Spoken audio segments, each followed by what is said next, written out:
En ce temps-là, Jésus disait aux foules, personne ne peut venir à moi si le Père qui m'a envoyé ne l'attire. Et moi, je le ressusciterai au dernier jour. Il est écrit dans les prophètes, ils seront tous instruits par Dieu lui-même.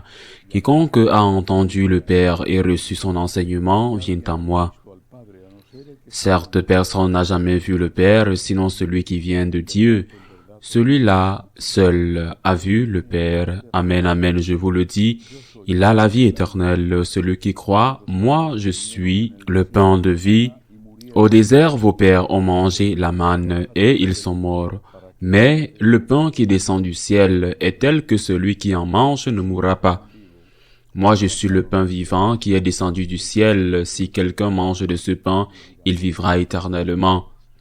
Le pain que je donnerai, c'est ma chair donnée pour la vie du monde. Acclamons la parole de Dieu. Est-il possible de communier en commettant un sacrilège et de vivre éternellement? Le Seigneur ne le précise pas. Il dit, ma chair est la vraie nourriture, et je suis le pain vivant descendu du ciel. Celui qui mange de ce pain vivra éternellement. Mais il est clair que cela n'est possible, comme il a dit, que pour ceux qui croient, c'est-à-dire pour ceux qui mènent une vie en accord avec leur foi. Dans le contexte que nous vivons d'une certaine manière unique dans l'histoire de l'humanité, et pas seulement dans l'histoire de l'Église, tout est devenu un droit. Des choses abominables, comme l'avortement, sont déjà des droits reconnus, comme dans les constitutions, et pas seulement la question de l'avortement, tout est devenu un droit. Les désirs sont des droits. Et celui qui ose dire le contraire est marginalisé, ou parfois même attaqué et persécuté. Toute opposition d'un point de vue moral à ce que cette personne a le caprice de faire est quelque chose d'intolérable à notre époque, et c'est pourquoi le problème que nous connaissons, qui ne se réfère pas seulement à l'Église ou à l'Eucharistie, est intolérable. Mais ce à quoi je veux surtout faire référence aujourd'hui, c'est que de nombreux catholiques, même ceux qui mènent une vie cohérente avec la foi, n'acceptent pas qu'il y ait des choses que l'on veuille faire et que l'on ne puisse pas faire. Voulez-vous recevoir la communion? Qui peut vous en empêcher? Voulez-vous recevoir la communion? Communiez et on justifie cela en disant que Jésus, Dieu est bon, ou que la communion avec une phrase ambiguë est le viatique pour les voyageurs et non la récompense pour les parfaits. Certes, la communion est le viatique des pécheurs parce que nous sommes tous pécheurs, sauf la Sainte Vierge, mais c'est le viatique, l'aide pour les pécheurs qui ne sont pas dans le péché. Le fait de ne pas être dans le péché ne signifie pas que l'on n'est pas pécheur. Un pécheur peut être dans la grâce, il doit être dans la grâce.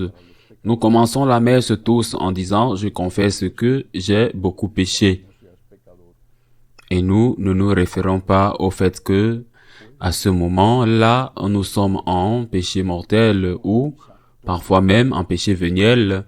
Nous ne sommes pas en péché véniel, nous ne sommes même pas en péché véniel. Nous sommes en péché mortel, nous sommes en péché véniel. Nous sommes pécheurs depuis le péché originel et puis les péchés plus ou moins graves que nous avons commis dans notre vie. Mais par la confession, ces péchés sont pardonnés et pourtant nous sommes toujours pécheurs. C'est à ces pécheurs qui sont nous tous qu'est destinée l'Eucharistie, le pain de vie, le vrai corps et le vrai sang de Jésus. C'est à ces pécheurs, quand ils sont en grâce, à ceux qui le sont, que l'Eucharistie est destinée. Nous ne pouvons pas considérer que nos caprices, nos désirs ou même nos besoins nous autorisent à faire ce que nous voulons. Nous devons toujours tenir compte du droit de Dieu, du droit de l'autre. Dans ce cas, cet autre est Dieu, cet autre est Jésus-Christ présent dans l'Eucharistie.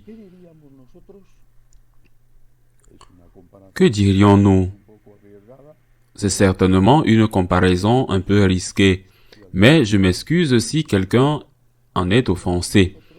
Que dirions-nous si un homme était intensément amoureux d'une femme qui n'est pas son épouse, et parce qu'il l'aime ou la veut, enfin, la désire, ou plutôt abuse d'elle, elle ne veut pas de lui, elle le rejette et il la force. Est-ce que ce viol serait justifié par le fait de son désir? Est-ce que quelqu'un oserait-il?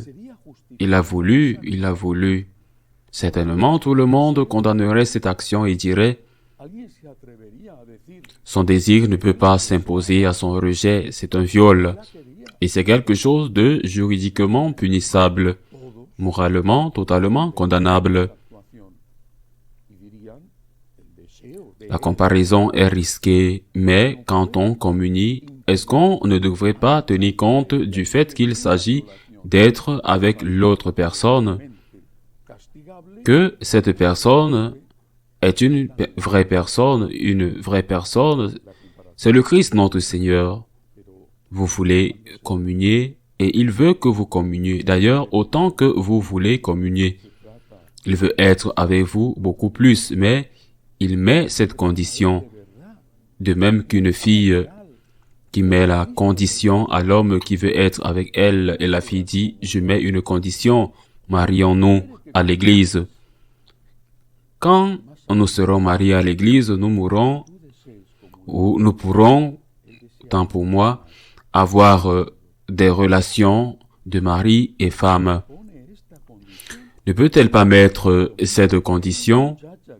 Doit-elle se soumettre à son caprice quand il le veut? La comparaison est risquée, certes. Et je ne veux pas dire que ce sont deux choses semblables parce que dans un cas, je parle d'une violation, dans l'autre, d'un sacrilège. Mais le Seigneur est une personne. Le Christ est quelqu'un, le Christ n'est pas quelque chose. Le Christ a le droit de dire, je veux être avec toi et je veux que tu sois avec moi, à condition que tu sois dans la grâce. Ne m'offense plus, enlève l'offense de mes yeux, de mon cœur, et puis viens, répands-toi. Et puis viens, demande pardon, et puis viens, mais tant que tu auras ton poignard planté dans mon cœur, tant que ton péché me fera saigner, comment veux-tu que je te reçoive et que j'entre en toi? Enlève la blessure que tu m'infliges. Et alors, avec un grand plaisir, avec un désir comme plus grand, encore plus grand que le tien, nous pourrons communier. Le Christ veut communier avec toi, parce qu'il t'aime plus que tu ne l'aimes. Arrête de le blesser et ne le blesse pas davantage en faisant une communion sacrilège. Même si tous les prêtres du monde, ce qui n'est pas vrai, Dieu merci, même si tous les prêtres du monde et tous les évêques du monde te disaient que tu peux communier en état de péché mortel, vous ne pouvez pas le faire. Ne cherchez pas de prêtre en prêtre, ou d'évêque en évêque qui vous disent que vous pouvez faire ce que vous ne pouvez pas faire. Demandez simplement le pardon. Dites simplement, Seigneur, donne-moi. Seigneur, pardonne-moi. Je suis désolé. Vraiment, pardonne-moi. Retirez simplement de devant le Seigneur ce qui l'offense. Ainsi soit-il.